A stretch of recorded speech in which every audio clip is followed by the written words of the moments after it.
All right. Welcome.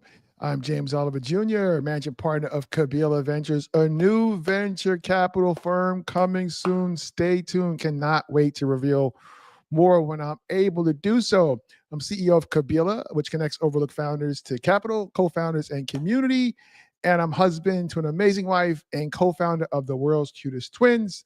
If you're out there listening to the sound of my voice on Facebook, LinkedIn, YouTube, just drop in the comments and please tell us where you're coming in from. And please share this on your social media feeds, your channels, so that you can invite your friends to join this important conversation, especially if you have friends building in the clean tech or climate tech space. This is for them. Sorry.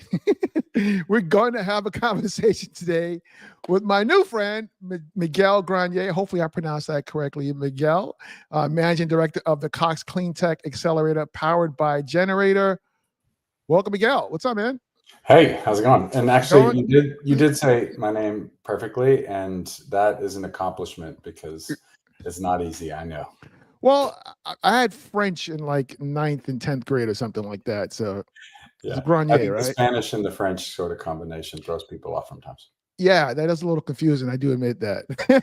But I know it's Granier. It's not Granier, or it could never be that, right? I'll take anything. It doesn't matter for me. I'm Hilarious. not easily offended. All right. Well, welcome, Miguel, and welcome to Atlanta. So we spoke for the first time a few weeks ago. So I knew you were coming because Anastasia Simon's a good friend of mine, and she was like, "Oh man, Miguel's amazing." She was like, after I talked to you, we had a 30-minute call. Like the first 10 minutes, I was like, Lord Jesus, this guy is a breath of fresh air for the Atlanta startup ecosystem. Oh, by the way, you like my shirt or not? I love it. I know you're sporting brand. You're showing me up. Yeah, well, I don't know if you know this, bro, but I'm gener8tor OG. Did you know that? I know. It's amazing.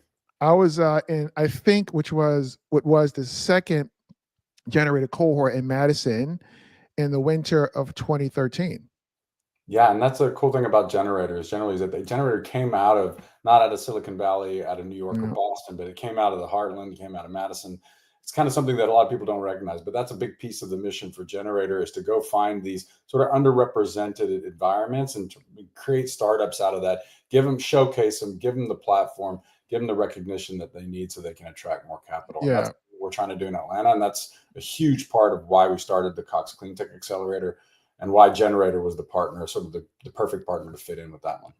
Oh, so I think you stole my thunder for my first question, which was why did you start the accelerator? Is that a different answer or a similar answer? No, I mean, I can give you like a little bit more context for it. I mean, the big thing is there's been a group of people working behind the scenes in a big way to catalyze more clean tech innovation in Atlanta. And it's recognition that we have all the components here, from the incredible engineering at places like Georgia Tech and UGA and Kennesaw State and GSU, but to also the incredible ecosystem that we have from corporate venture capital, corporate investments, M&A operations, all the footprint for manufacturing. And if you know this, I mean, a lot of people know this already, but the state of Georgia has received more money for clean tech manufacturing out of the Biden administration than any other state in the country. And that's a big deal. It means that we have a lot of the components. You have the people, the talent, the capacity to go and create a lot more clean tech innovation. What we haven't had is the investment dollars.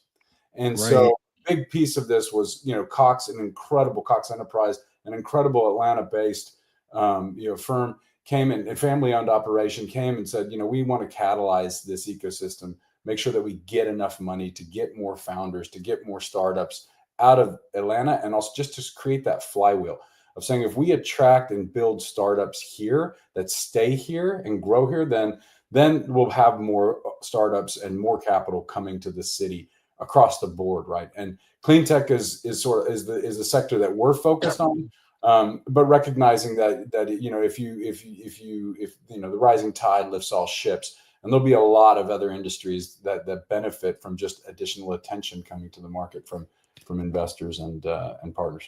Awesome. So what's your background, Miguel? Because I know we talked a little bit about that on the phone. I thought it was like so cool. That really makes you uniquely qualified to do this work. Can you share that with our listeners?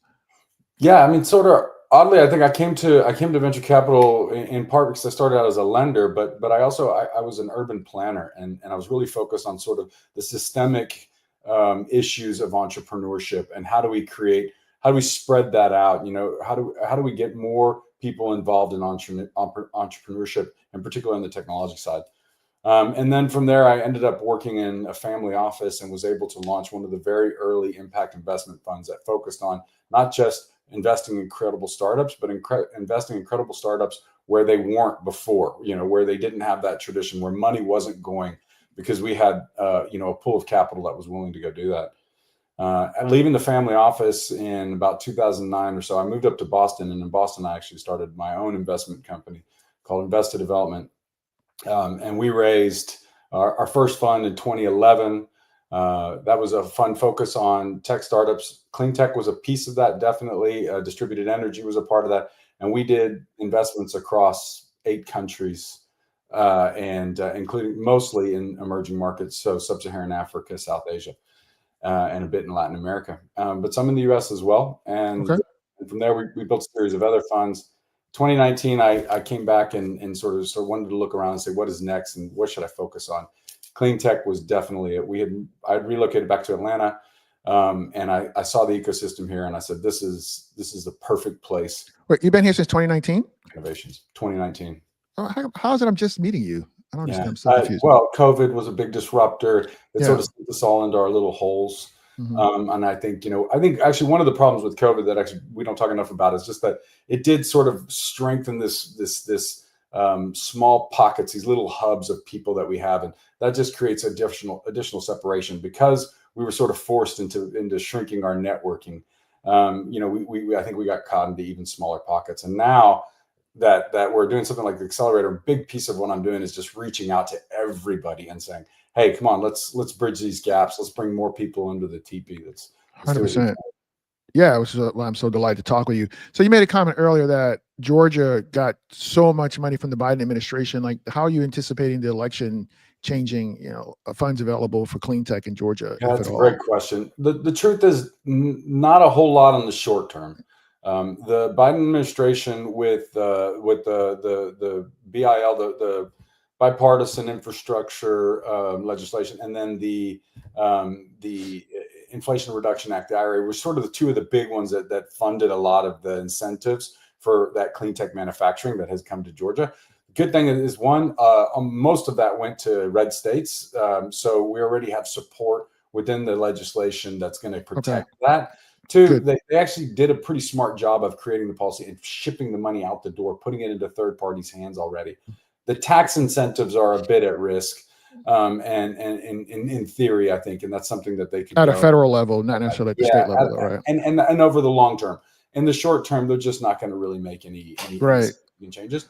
And there's already that lot of money here. GFA here in the state, the Georgia Environmental Finance Authority, they have an incredible amount of money for tax rebates that go out, and those programs are already funded. They have that capital, and they're pushing that out, and that's to do things like household and commercial residential energy efficiency, and even solar.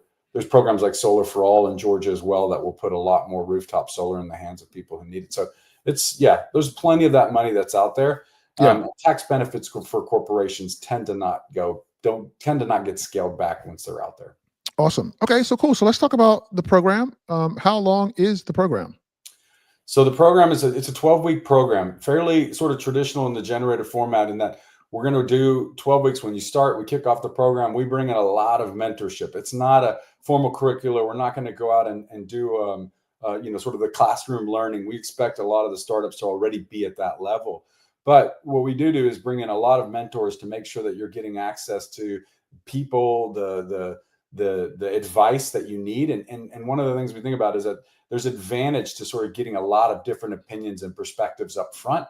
And then we start to narrow it down and focus on the one-on-ones, connecting you with the really high value mentors that you've responded with. So you have those over the course of the 12-week program.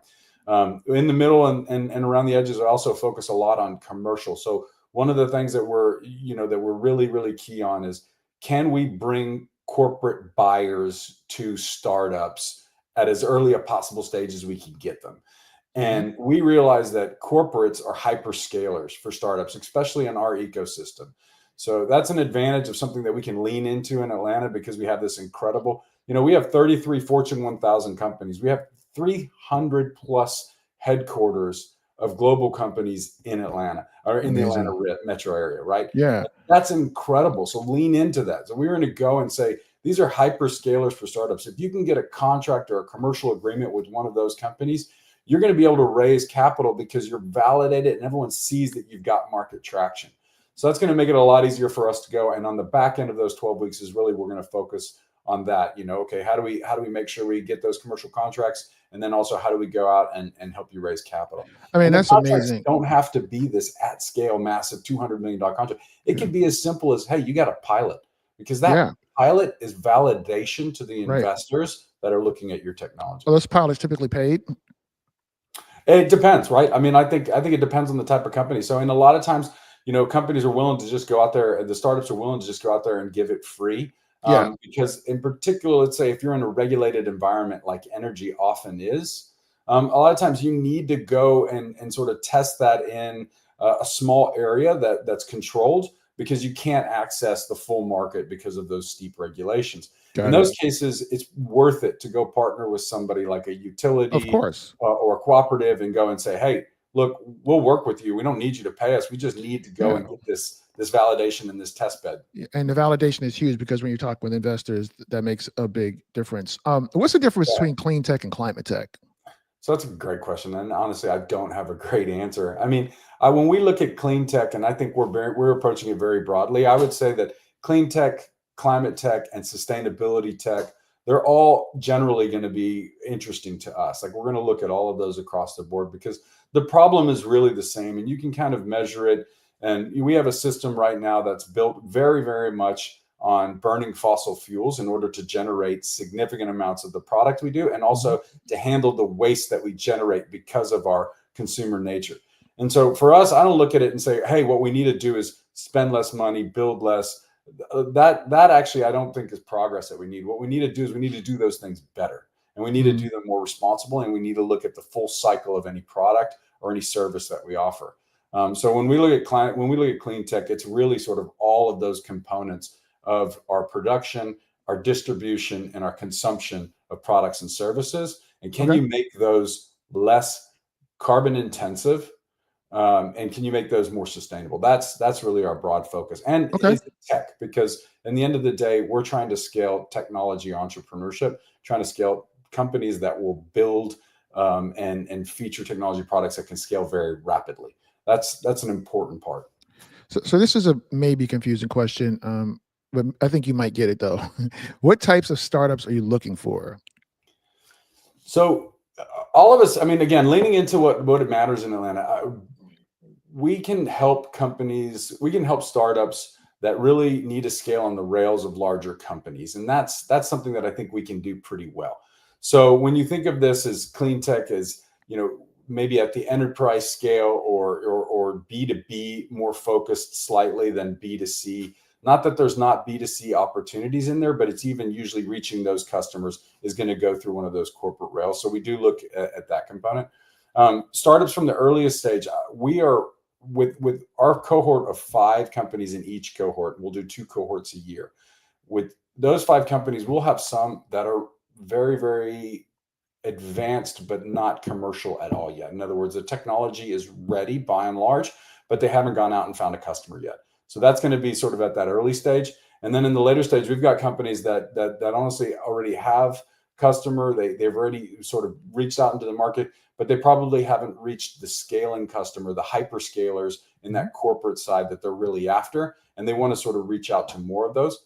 They also, and I would say in particular with our local startups, we have companies that are generating revenue, have incredible partners, but they haven't been able to go out there and attract those investors, those sort of marquee investors that they would like to bring into the round. And so that's something that we can go do, help them do, right? Is we can promote that startup and go and reach out to our broad network of investors and bring them in. So within a cohort of 5, we're going to have that span of early, no revenue yet, but product is ready to hit market. But okay, hey, companies that are already commercial and generating revenue. Hey, Nita Penn, thanks for the comment there. But nobody's coming in with just like a back of the napkin idea. It sounds like not at this stage. I mean, for the main reason we want to showcase that we can build companies that are commercially viable, Yeah. because that's what we need in the ecosystem. It's not that we don't have a mind on creating a lot more of those back of the napkin kind of startups, because Yeah. obviously we do, but you have to think about it in stages. And the first thing right now, what we need to do is we need to build successful companies in a hurry, because the faster we can build those successful companies, the more startups we're gonna create, because there's more money in the market, there's more success. And if those companies build out and then employees leave those companies to go do their own Or startups, they we exit, kind of right? all know how that flywheel sort of works when 100%. we do it at scale. Yeah, I mean, I would love to see more of that in the Atlanta ecosystem. Companies having successful exits. Creating new angels, new VC firms, et cetera. I feel like we need a lot more of that in Well, and the big Atlanta. thing is we got to keep them here. And so we've done a lot of the very early bits of getting startups sort of out the door, incredible innovation that starts here. But a lot of the great ones leave because they have to go and raise money. And Yeah, they're just not finding the money here.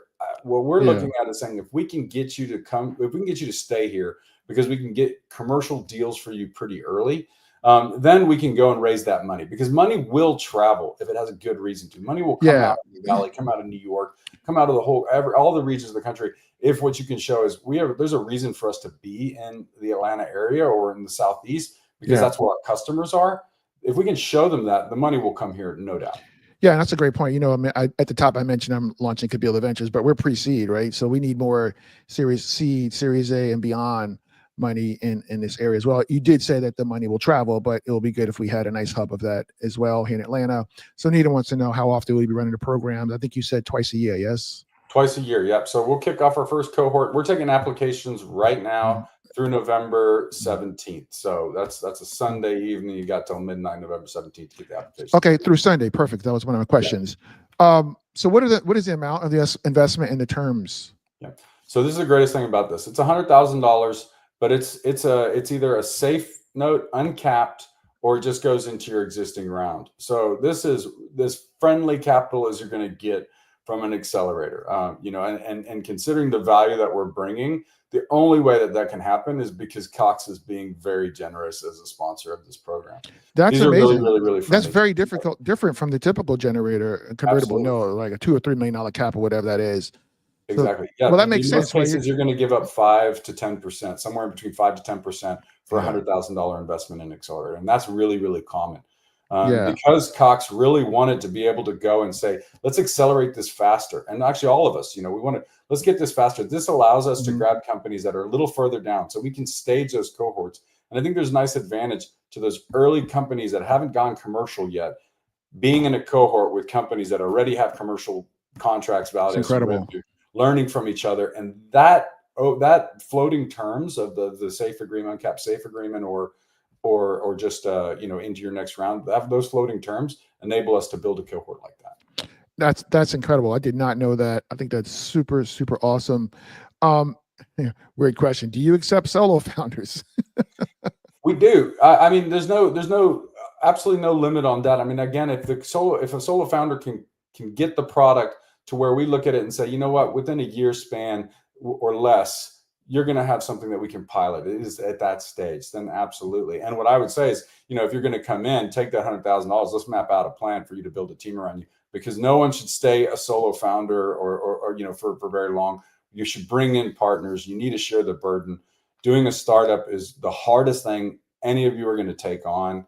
You got to make sure that you have great partners to share that burden with. So I encourage everybody to eventually partner up. But if you're solo at the moment you're applying, it's not going to knock you at all. Oh, perfect. So, hey, Cherie, she wants information to share with her community. So Cherie, here's a no, sorry, not that one.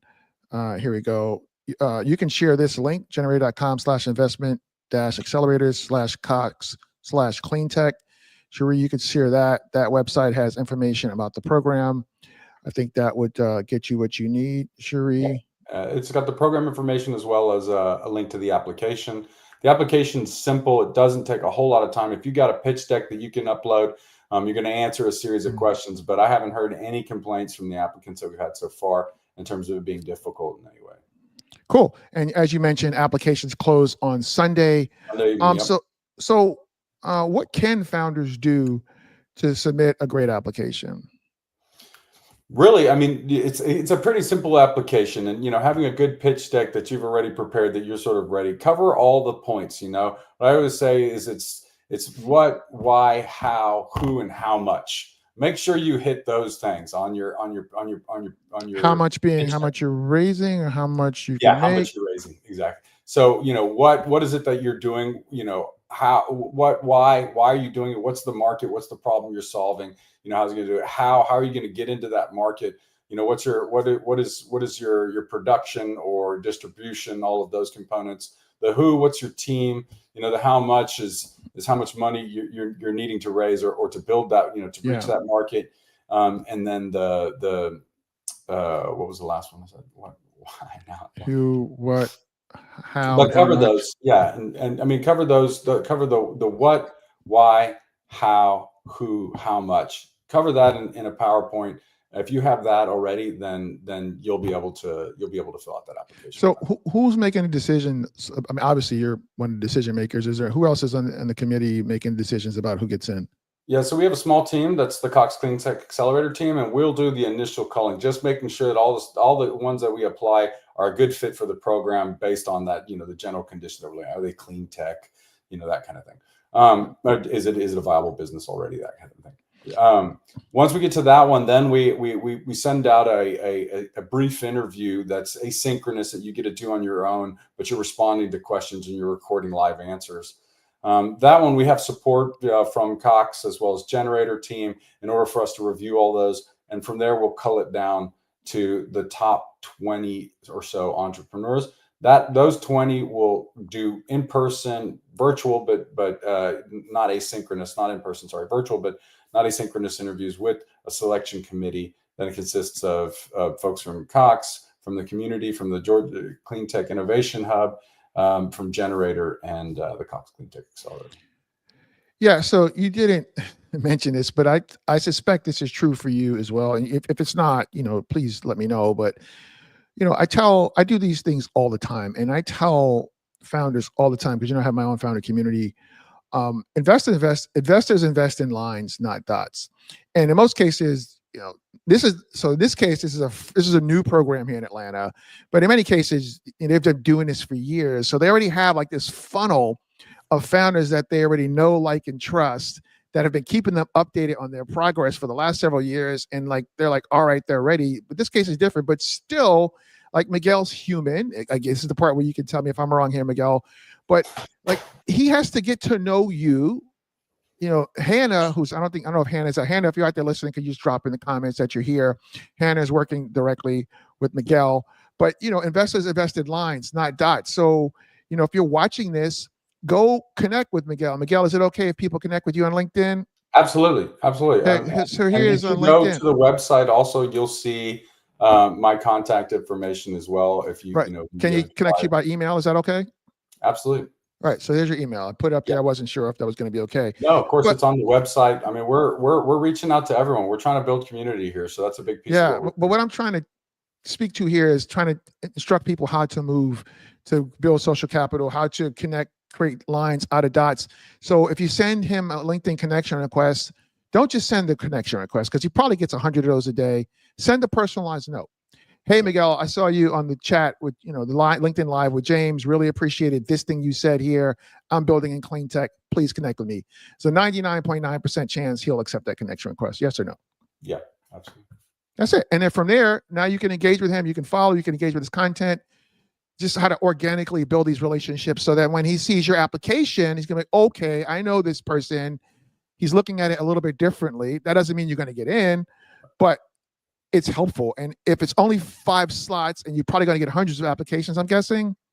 Hundreds. Yep. Hundreds of applications. He's got to pick 5. And Miguel's, again, is human. He doesn't have to work with anybody he doesn't like. No, I mean, that is absolutely true. And I do find it interesting. Here I'll say, I'll give you one pet peeve of something to not do. Oh, please. Whenever you're talking to investors, and remember, this is an investment accelerator. We're putting $100,000 capital. We're taking a piece of ownership of your company. Like, that is a traditional investor as they get, just like any seed investor, any startup, Series A, Series B. It doesn't really make a difference. So in a lot of ways, we approach it very similar. Now, we have a double mission. We really want to catalyze the ecosystem. So if we have a great startup that we know is going to build an incredible company in Atlanta, and we have a great startup that's probably going to go be a rock star in San Francisco, we're going to pick the Atlanta one for sure. Like, that's what we want to do. So we have this extra mission. We're going to lean into that. But on the other fronts, we're still an investment accelerator. We're still looking for the best startups that we can invest in. And the one thing I would say is my pet peeve, and it's been my pet peeve for 20 years of doing investments, is when I talk to an entrepreneur and they tell me how suspicious they are of investors, or that they don't like us because we always are saying no, or that, that we never understand the entrepreneur. The truth is, many of us, like me, have started our own companies. We've gone out and raised money. We've gotten $1 million. I spent 2 years raising my first fund, got $1 million slammed in my face, burnt through a lot of my own money, all of that kind of stuff. We've done this stuff, and we know how hard it is. But if I went into anybody and I just said, you know what, I hate podcasters, like, why would you invite me on your show? Yeah, that's just silly. It is silly. Go in there and think about it and say, what's the business model of that accelerator, of that investor? What are they doing? Let me understand what they're doing, so that when I go and meet with them, I can put my best foot forward and say, I know what you're doing. I know what you're looking for. And let me tell you why you're looking for me. And let me 100%. And it still might be a no, but you have to have enough productive activity, enough productive balls in the air. There's going to be a lot of no's. And if you're getting your feelings about that, like, maybe this just ain't for you. I mean, that's right. I say that as a 3-time founder and as somebody who's launching a VC firm right now, because if somebody comes to me like that when I launch my fund, I'm not going to take their emails or text messages or phone calls or anything, and it will be a wrap. So Nita wants to know, Nita, what's the time commitment for the cohort? So the cohort, we don't have like a set curriculum, and we understand that everybody's going to be a startup, so that everyone's got to be running a business, and so it's not like every day you have to come in and spend 8 hours a day. We're going to have some kind of programming almost every single day over that cohort, over that 12-week period, but it's fairly minimal. It's meetings, one-on-ones, mentor swarms, accelerator swarms. It's things that we will schedule it all in advance to make sure that you can work your business around it. So we do want our cohort in-house for those 12 weeks. We have an incredible space up at the 9th floor of Ponce City Market. It's an incredible place. Ponce City Market is dope, by the way. Great. We have conference rooms. We have a great place for you to have your meetings. Yeah. We hope that you leverage that space in order to accelerate the growth of your company by using it for outreach and meetings and connections. But we're going to throw some things at you almost every single day, but it's not any kind of full day schedule. You'll have plenty of time to continue to build your company around what is a hands-on but fairly minimal schedule. Yeah. So if you just go to gener8tor.com, Miguel, I assume you could just go look at the programs. You can get right to your program from there, I'm guessing. Yep. Right. Okay. So I'm sure Cherie's asking this question, but yeah, if you just go to, it looks like you found it. That looks like the link that I was floating on the banner there, Cherie. So like, what advice do you have for founders raising in this environment? I think we sort of touched on it a little bit, but this is a bit of a unique situation. Final question, because we got a minute here. Like, what's your thoughts here? Really understand your market. So clean tech in particular, it tends to be either regulated or regulation adjacent. So know your market. Show the investors. We tend to be generalists, right? We're going to spread out across a lot of little components of technology and in the marketplace. Show us that you know it way better than we do, and make sure that you understand how to get your business to the customer, what regulations, if any regulations, apply to it. What are the main channels? Who are your competitors? Why your solution is better than the existing market? How much money are the customers in that market spending? Make sure you know all of that component of it. Don't let that slip by. And a lot of times when you're really in it, like most great startup founders are, you're really in it, you sort of forget that not everybody's on the same page with you. So make sure you go back and show us that, teach us that, make sure that we understand that your market is significant and that your solution fits it really, really well. Yeah, man. And like, I know we get tired of telling our story, but this is the first time this person may be hearing your story. You got to tell the story, right? That's right. Don't assume that we know at all, because a lot of times we just don't. You got to tell this story, man. 1,000%.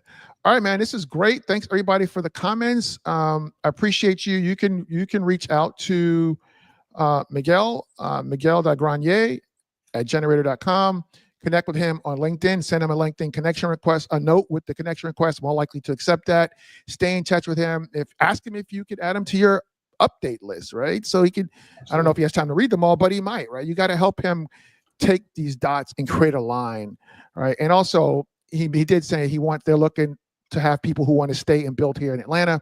So if you're someplace else, just know that if you're going to apply, they're going to be more likely to pick companies that want to stay here and build in Atlanta. That's just And FYI. if you want to know why you should build in Atlanta, reach out to me as well. I'll be happy to tell you, because this city has. Oh, what the heck happened? Oh, he got kicked out there. Wow, that was weird. Not sure what happened there, but sorry about that, everybody. He got bounced out. He may pop back in here in a second, but he was wrapping up. He was just simply saying that. Oh, here he goes. He's back in. Sorry, hey, what happened, what buddy? happened? I was just stealing your neighbor's This Wi-Fi? city has incredible advantages. Internet connectivity might not always be one of them. But no, it's good. So we have incredible advantages. Come to Atlanta, and if you have any questions on why you should build a startup here, or why it's the best place to build a startup here, just follow me on LinkedIn as well, because I put a lot of stuff out there about how incredible this environment is. So good. All right, I'm going to end the stream. If you could stand by for 2 seconds, Miguel. Yes. Yeah. All right, everybody, thank you so much. You can watch the replay here online. Tap in, join my Kabila community. Go to joinkabila.com. Check out our community. We're raising a venture fund here. Details that come about that. Super, super excited about that.